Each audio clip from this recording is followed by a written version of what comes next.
Je donne des cours sur le climat depuis une dizaine d'années et un jour avec mes étudiants, je leur ai proposé de prendre des graphiques du GIEC et de les remettre dans l'ordre des causes et des effets.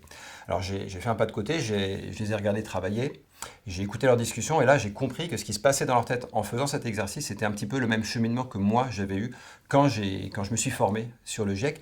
Et j'ai donc considéré que cet atelier allait être productif sur le plan pédagogique. Donc je l'ai systématiquement utilisé dans mes cours.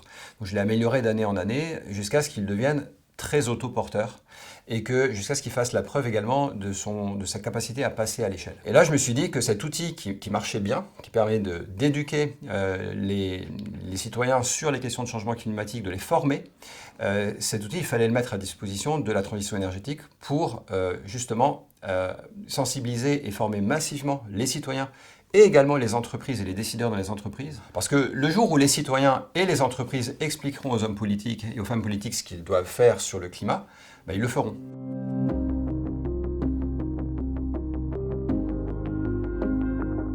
En fait, on l'a vu avec la Convention citoyenne pour le climat, quand on prend 150 personnes tirées au hasard et puis qu'on leur donne les bons niveaux d'information pendant 5 week-ends en l'occurrence sur le changement climatique, eh bien, ils aboutissent à des conclusions et des propositions qui sont ambitieuses et qui sont à la hauteur des enjeux.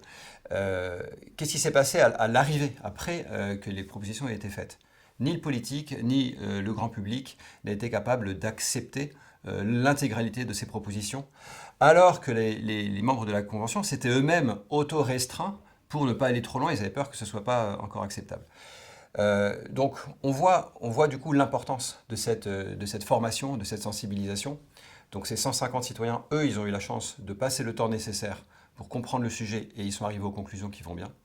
Et le problème, c'est qu'on a 65 millions de Français qui doivent faire le même chemin. Et donc il va falloir beaucoup de travail et d'efforts pour sensibiliser.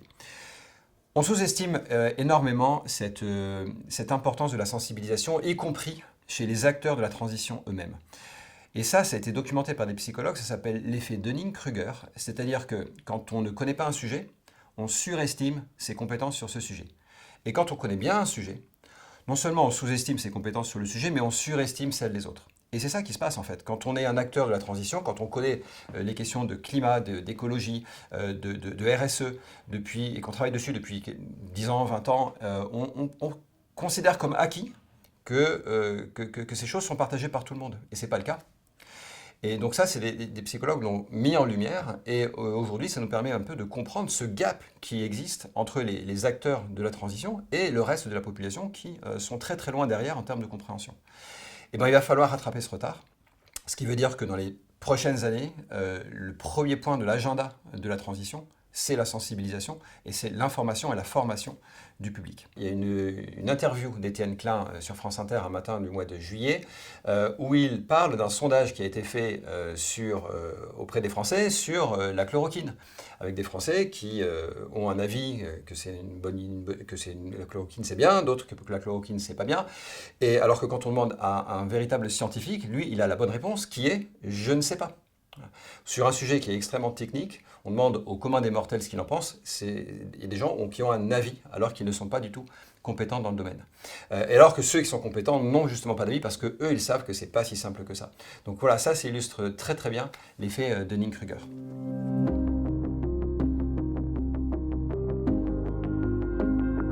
Alors les entreprises, dans un premier temps, comme tout le monde, il faut qu'elles se forment sur le sujet et puis qu'elles forment les salariés. Ensuite, il y en a beaucoup qui ont pris des engagements.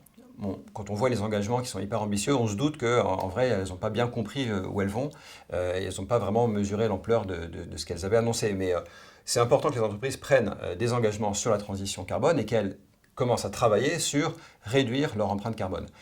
Mais en fait, ça, ce n'est pas suffisant et c'est loin d'être suffisant. Il va également falloir que les entreprises travaillent sur les émissions dont elles sont dépendantes et pas seulement celles dont elles sont responsables. Alors, je vais prendre 2 secondes pour expliquer la différence entre les deux.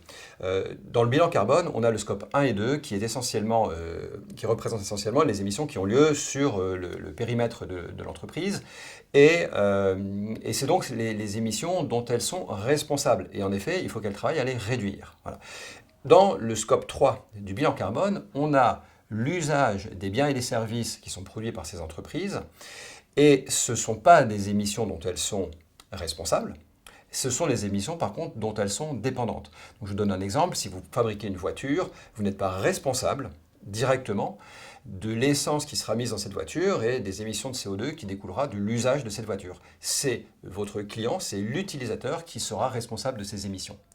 Pour autant, vous êtes bien dépendant de ces émissions puisque si les citoyens se mettent à moins rouler, moins acheter de voitures, votre chiffre d'affaires va en pâtir. C'est-à-dire que vous allez moins vendre de voitures parce que d'autres acteurs que vous auront décidé de baisser leur empreinte et ça se traduira à un moment donné par peut-être moins d'achats de voitures. Donc c'est important pour les entreprises de ne pas se contenter de regarder les émissions dont elles sont responsables, mais de surtout se focaliser sur celles dont elles sont dépendantes pour pouvoir anticiper les choses et adapter leur business model. Pourquoi? Parce que sinon elles risquent de disparaître, donc ça va faire du chômage, de l'emploi en moins, c'est quand même très dommage. Et puis surtout, ces entreprises, si à un moment donné ça coince pour elles vont faire un lobbying qui est dans le mauvais sens. Elles vont aller voir les politiques et elles vont faire du chantage qui sera en plus complètement justifié. Ça va être, écoutez, si vous nous mettez ce bonus-malus sur les voitures, moi je mets tant de milliers de personnes au chômage et en plus ce sera vrai. Parce qu'elles n'auront pas anticipé, elles n'auront pas préparé le terrain. Il faut réduire ces émissions, il faut également anticiper l'avenir et se poser les questions de qu'est-ce qui va se passer, quelle va être ma raison d'être dans un monde qui a décidé de rester en dessous des 2 degrés, parce que, tout simplement, elles n'ont pas la main sur le fait que le monde décidera ou pas de rester sous les 2 degrés. Et il faut qu'elles fassent ce pari qu'on va y aller. Du coup, le monde va être extrêmement différent. Et même si on est incapable de savoir exactement ce qui va se passer, il y a des trucs sur lesquels on a quand même quelques indices. Les entreprises, ensuite, elles vont devoir penser leur business model en anticipant ces changements du monde. Et elles vont elles-mêmes coincer sur d'autres sujets. Elles vont coincer parce que leurs clients ne sont pas prêts, parce que leurs fournisseurs ne proposent pas ce qu'il faut, parce que leurs actionnaires ne sont pas d'accord, parce que la législation n'est pas adaptée, etc. Et pour autant, il ne faudra pas s'arrêter là. C'est-à-dire qu'il faudra aller voir ses clients et les éduquer. Il faudra aller voir ses fournisseurs et les forcer à produire les services bas carbone qu'on attend.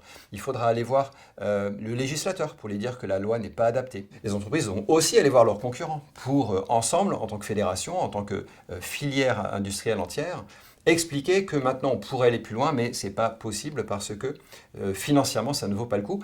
Des investissements dans des solutions bas carbone vont coûter trop cher tant que le prix du carbone n'est pas assez élevé et elles peuvent tout à fait aller réclamer des nouvelles règles du jeu, des nouvelles normes, un prix du carbone qui rendra intéressant financièrement ces investissements qui restent à faire. Il y a quelque chose à faire pour la transition et puis en fait on se rend compte que c'est pas possible parce que, il faut s'y attaquer, ça devient un projet en tant que tel et il faut faire sauter ce verrou. Et ça se fait en collaboration certainement avec d'autres acteurs, mais il ne faut pas s'arrêter, il faut y aller et travailler en collaboration avec l'ensemble des acteurs.